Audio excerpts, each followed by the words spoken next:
स्वीकृत नगरसेवक पदासाठी आमदार विजयकुमार देशमुख यांच्याकडून केदार उंबर्जे यांच्या नावाची पक्षाकडे शिफारस. स्थायी समिती व परिवहन सदस्यांच्या नावाची यादीही पाठवण्यात आली शहराध्यक्षकाकडे.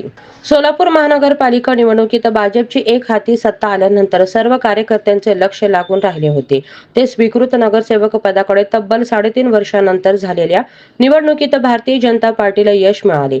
या यशानंतर स्वीकृत नगरसेवक पदासाठी अनेक कार्यकर्त्यांच्या आशा पल्लवित झाल्या होत्या, परंतु आमदार पुत्र किरण देशमुख यांच्या प्रभाग क्रमांक 2 मधील निवडणुकी मूळ काँग्रेसवासी असलेले प्रभाग क्रमांक 2 मधील तगडे नेते म्हणून ज्यांची ओळख आहे असे स्थायी समितीचे माजी सभापती केदारनाथ उंबर्जे यांनी देशमुख यांना पाठिंबा देत त्या निवडणुकीत त्यांनी हिरवीने सहभाग घेतला होता. त्यांनी दिलेल्या पाठिंब्याची परतफेड म्हणून आमदार विजयकुमार देशमुख सोलापूर शहर उत्तर विधानसभा मतदारसंघातून केदार उंबर्जे यांना स्वीकृत नगरसेवक पदाची संधी द्यावी अशी शिफारस भारतीय जनता पार्टीच्या शहराध्यक्ष रोहिणी तडवळकर यांच्याकडे केली आहे.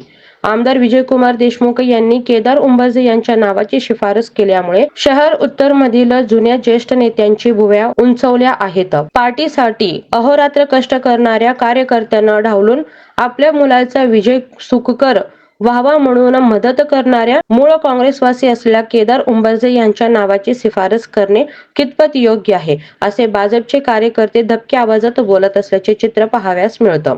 आमदार विजयकुमार देशमुख यांनी पाठवलेल्या नावावर पार्टी कितपत गांभीर्याने विचार करते हे पाहणे देखील तितकेच महत्त्वाचे ठरणार आहे.